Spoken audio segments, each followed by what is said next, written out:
Greetings, friends, and welcome to Organizational Communication. As we approach the glistening sunset horizon of semester's end, we also conclude our journey to define just what it is this class is all about. What is the meaning of organizational communication? What have we learned over these last 16 weeks of 8 a.m. class sessions? Unsurprisingly, I can't seem to remember. Luckily, I have in my hands a book. A textbook, to be exact. The textbook for our class. Now, we've gone through this entire book during class, but seeing as I was half asleep for most of it, excuse me for a moment while I refresh my memory.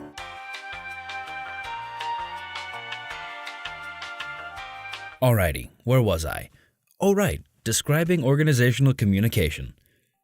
There are many different ways to define organizational communication, so naturally a generic and boring definition would do well to start us off. It is as follows. Organizational communication is a specialized discipline of the larger study of communication that deals directly with and focuses on the role of communication within the environment of organizations. Now, if you're already out of breath from listening to that, that's okay. So am I. Today, I want to take a closer look at how organizations communicate through the lens of three approaches: the classical approach, the HR² approach, and the systems approach. Through these ideas of how communication moves through organizational environments, we will gain a better understanding to the answer of the question, the mighty question asked across eons, pondered by philosophers, and written in the stars of the class homepage. What is organizational communication? Here's some classical music to get you in the mood for my first point. The first of two metaphors being used in this video today is the machine metaphor. This illustration of the function of organizations highlights the way in which pieces of an organization fit together and work as a unit to perform tasks. This metaphor relies on our organizational machine having four distinct characteristics: specialization, standardization, replaceability, and predictability. Specialization refers to each part's specific function that it must perform to keep the machine running. Think a car engine. A spark plug may not have the same job as the fuel injector, or get paid nearly as much, but both are needed for the engine to function. The second and third aspects are standardization and replaceability. See, specific pieces, say a pulley cog or assembly line worker, need to be standardized. That is, all the pieces that are manufactured, trained, or otherwise introduced to the environment will have met the same standard and can easily replace another, should the other break or quit working. The final aspect is predictability. This states that the outcome of the machine is predictable, meaning you know what it's going to do. A car engine will make the car move. A fast food restaurant will serve meals definitely made from fresh foods. Yes, it's true, don't think too hard about it and just eat it. A paper company will manufacture and/or sell paper. What the organization does can be predicted because we know the function of its specialized parts. This also applies to a malfunction within the machine. If something goes wrong, we can quickly figure out what the issue is because, oh, machines, you are so predictable. If a machine is to complete its function, however, all of its pieces must be able to communicate with each other. The communication within organizations acts like grease on the cogs, letting them turn to their little cog heart's content. Without communication, all systems would grind to a screeching halt, ceasing productivity and creating a power vacuum through which the working class will revolt, seizing power and overthrowing their corporate overlords, all in the name of communication. Viva la revolution! The second approach I would like to consider is the human relations approach to organizational communication. The human relations approach focuses on the importance of human needs in the workplace environment. We are all humans, after all, not simply brass cogs turning forever.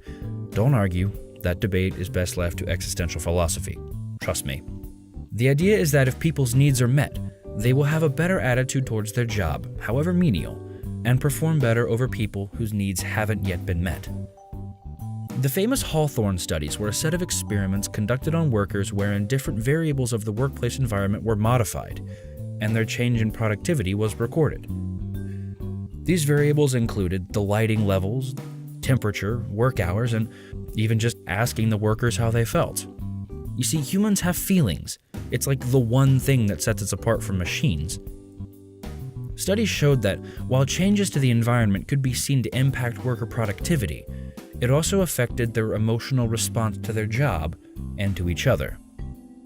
The second big part of human relations is good old Maslow and his famous hierarchy of needs.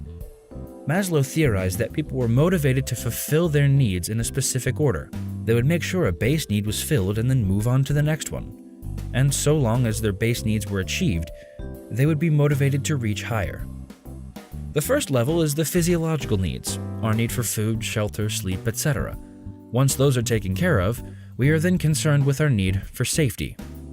For instance, if you were super hungry, you may not be worried about how unsafe it is to eat week-old takeout. The third level is affiliation needs. These describe our need as humans to belong or be loved. The fourth need is esteem. We want to accomplish something, to feel like our lives have meaning. Again, save the debate for philosophy class. The final tier is self-actualization, or the need to become the best you can be. This is a level that, unfortunately, many people never achieve in their lifetimes. But hey, if it was easy, everyone would do it, right? And it wouldn't be special anymore. Like communication. If communication was easy, we wouldn't live in a world that, for all its connectivity, is further apart than I care to fathom. Never forget the human aspect of organizational communication. We are all human, like it or not, and we need each other to succeed.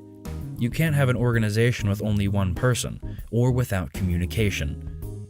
If we think of our employees and our managers as more than just cogs, more than just replaceable parts in a greaseless machine, we actually stand a chance of being happy in our organizational life.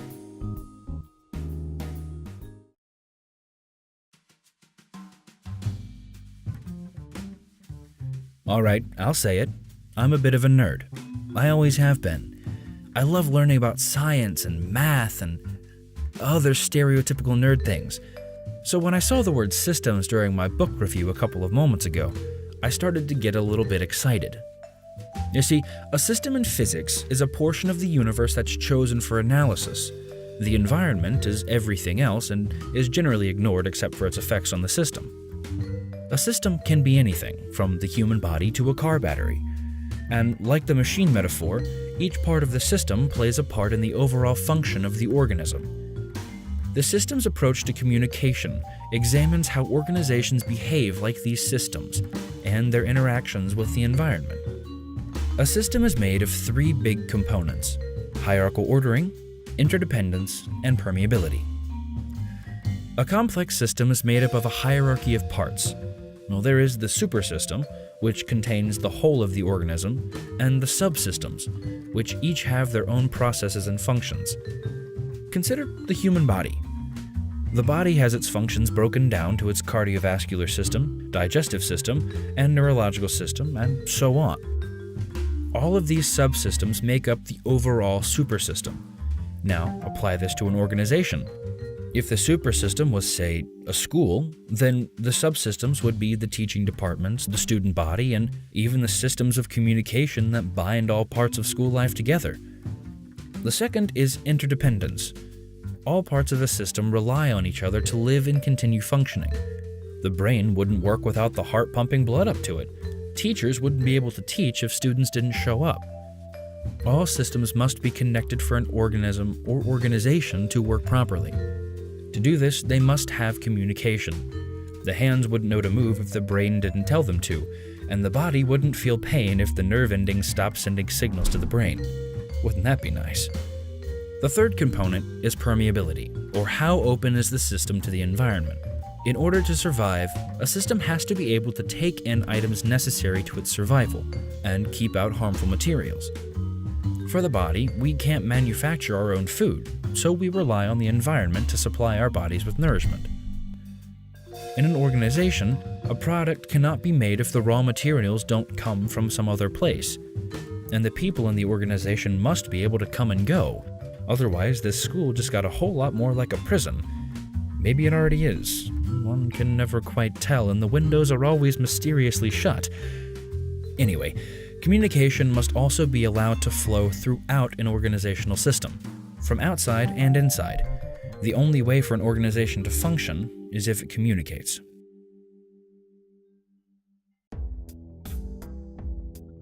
So, what have we learned? Communication is an inextricable part of organizations.